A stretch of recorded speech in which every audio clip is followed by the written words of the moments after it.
Hello, Healing Spot community. This is Justine Calderwood. I'm a physical therapist at the Healing Spot Physical Therapy, and today I'm doing a live video about pain with sex after childbirth and how this can happen or why it can happen and some solutions. So I'm coming to you today on Saturday or Sunday evening because normally I do my Facebook lives on Monday and I will be traveling tomorrow. So I apologize about the noise. I'm outside at my home. I thought I would do a live video out here. It's a beautiful afternoon. So let's talk a little bit about pain with sex after childbirth. So this can happen before, during, or even after sexual activity. So some of the reasons that you may be experiencing some pain. One can be because of tearing of the perineum. So as I have the female model here, so we're looking at, here's the labia here, and you can see as I'm looking from front to back, you have the vaginal opening, then you have the perineal body and the anus there. So you can see how these muscles around the anal sphincter muscles come up, and they come up here, and these superficial, these are really called pelvic floor muscles, they come up into this area here to the front. And this perineal body, this perineum, this is where, if you've had an episiotomy, this is where the doctor or midwife, I guess I don't know if midwives do episiotomies, I don't know, but you know, your doctor may actually cut this to allow a better opening. Some people elect not to have that done, and you may actually tear there. So that can be one reason that this is simply not healed, or that you've had some scar tissue here. So, you know, when I talk about this, I'm talking also to new moms, but also to moms that may have had their babies many years ago. And so even if this has healed and it's been years, this may still have some scarring there. So there's some gentle release that can be done in that area. So scarring from tears or episiotomy can be going on because of, or pain can be happening because of vaginal dryness. So if you are a new mom and you're breastfeeding, you may actually have some changes in the lubrication, and that can happen even years later as well, or continue for years later. Vulvodynia, which is basically pain along the vulva. So this front part, you know, this area around the vaginal opening can get really irritated.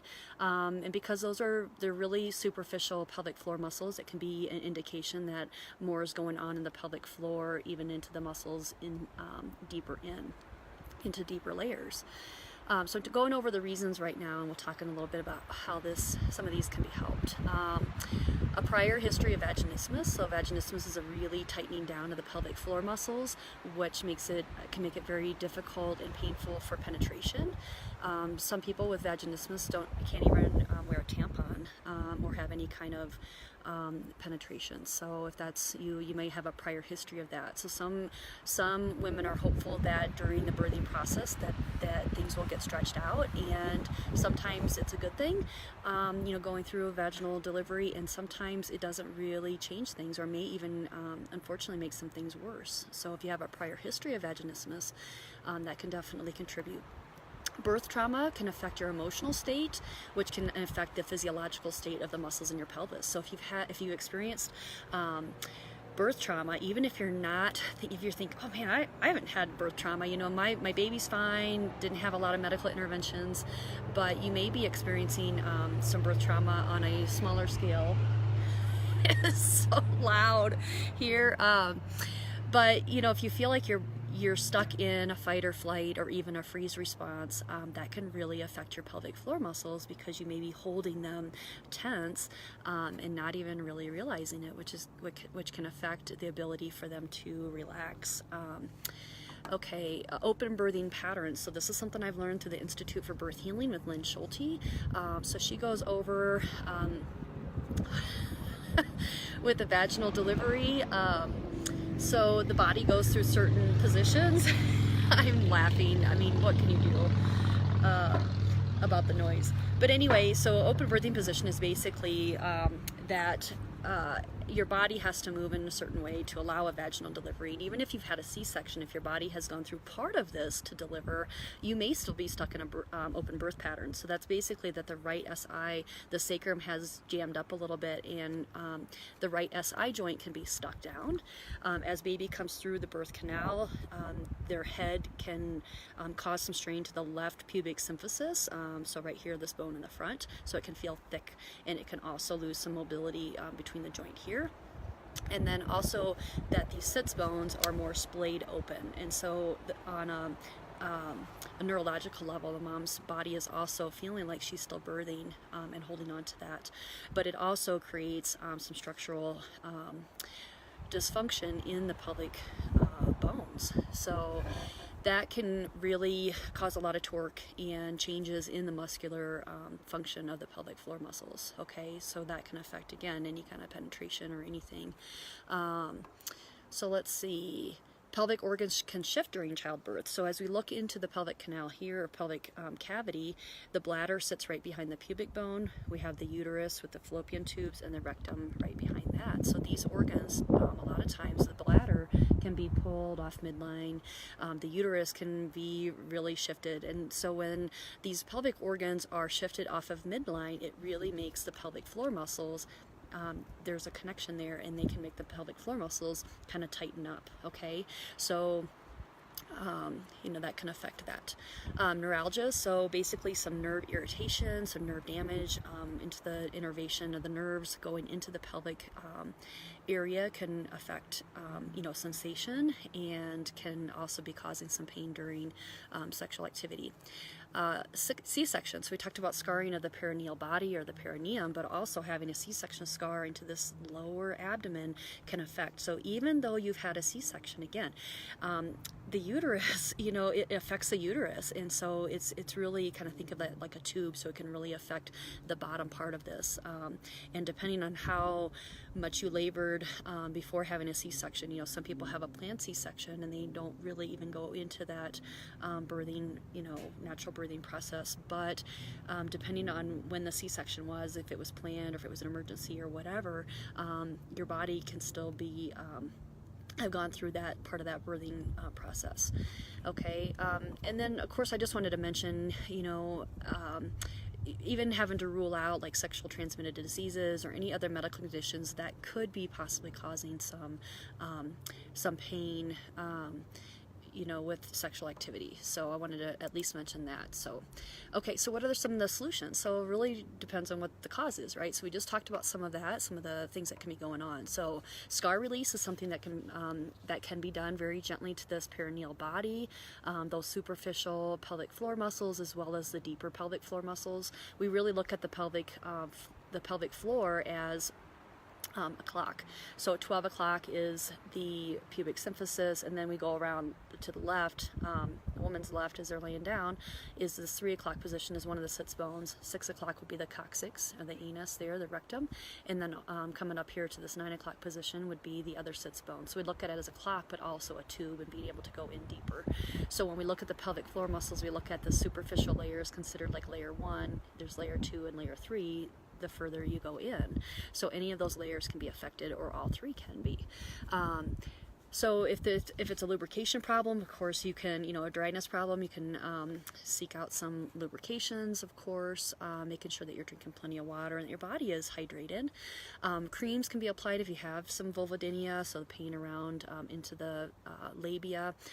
You can get like some special creams that can be applied, and that's something that your OB, midwife, you can talk to them as well, your physician, about getting some of those. Underlying cause of vaginismus should be, if that's what's contributing, those it might be from trauma or abuse, or not being aware really of the pelvic floor muscles and really how to be able to relax through those muscles. Sometimes people have been in highly emotional situations where it's not necessarily an abuse situation, but they're holding some tension in the pelvic floor muscles because they weren't feeling safe at some point. And this can be even years and years before you start having problems. So, getting some treatment for the underlying causes of the vaginismus that might have been occurring before childbirth. If it's a birth trauma issue, then clearing and realigning the birth field, and that's something that I work on an energetic basis with moms with, and also on a physiological level. We're really tapping into the central nervous system and helping moms process and let go of that fight, flight, or freeze response. And that's something that I've taken advanced training on, and doing some advanced body work. Okay, so working with somebody that truly understands birth trauma and how to clear it out of the body. Because it's not just a mental thing, you can't just like talk yourself out of it. It truly, it's very, very helpful to get some advanced body work for that. Correcting for the open birthing pattern, so we talked about that earlier. So being able to release, this pubic assessing for it, but also releasing that left pubic symphysis, that right SI joint that's gotten jammed up and has lost mobility, possibly through the sacrum. As well as getting these sits bones, back in where they need to be, so that moms' bodies can, recognize that, hey, I'm no longer birthing, and I can let this go. Okay, releasing the pelvic organs and bringing them back to midline. So I talked about the bladder and uterus can be situated in a position where it's really affecting the pelvic floor muscles. So one of the things I do is help gently bring those pelvic organs back to midline and assess what's going on at the pelvic floor muscles themselves in those 3 different layers that I talked about, and just making everything happy again. Helping moms reconnect with their pelvic space. So if there's an emotional thing, like maybe it is birth trauma, or how mom's feeling about just resuming sexual activity. I mean, sometimes there's a lot of emotions caught up in this area, and so working with moms to really be able to tap into this area for herself before she invites any kind of sexual activity back in with her partner. So that's something too, is just working on breath and awareness, and again some structural physiological work, but also some energetic connection. Let's see, normalizing the tension in the pelvic floor muscles. That's something that can be done with some gentle manual therapy. We do that, from the outside. These muscles can be accessed, even, close by the glute muscles, the front and the back, lower abdomen. All this can be accessed externally, and then with mom's consent, and we educate, but being able to do some of this with internal work as well, going through the vaginal opening and assessing these pelvic floor muscles a little bit deeper. So working on, you've probably heard Kegels, where you're strengthening, but also we work on reverse Kegels, where we're really making sure that those muscles aren't always in a contracted state, because what happens is that can make the muscle shorten, and that can cause a lot of issues for women. Okay. Inner core activation, so working on those pelvic floor muscles, the lower abdomen, making sure that the hip muscles are firing the way that they should, but also the back muscles. Okay, and so that's something that I go over with moms. If an issue is related, we feel like it's related to that C-section scar, then we do some scar release very gently to the lower abdomen, directly over that scar. And I'm big on education as well, and teaching moms how to do that for themselves, in addition to what I can do. So, all right, so that kind of wraps it up today on some causes for pain that you may be experiencing with sex after having your kiddos, and hopefully this gave you some information and some hope that that there is hope available, okay, and there is help. Pelvic floor physical therapy, this is a specialized field. Likely there's somebody in your area. If you're not sure who can help, reach out to me. I'd be happy. I'm plugged into quite a few different groups around the U.S. and even international that I can put you into contact with. If you are local to me, please reach out. I'd be happy to answer any questions via the phone. You can access my schedule for a phone consultation on my website. Otherwise, you can request to sit down face-to-face with me at no charge and no obligation to do treatment. You can do a discovery session with me, and that's available as well as on my website at healingspotpt.com. Otherwise, just reply below and I'll be happy to reach out to you. So if you're struggling, again, just know that help is available, and I wish you well, and talk to you soon. All right, bye-bye.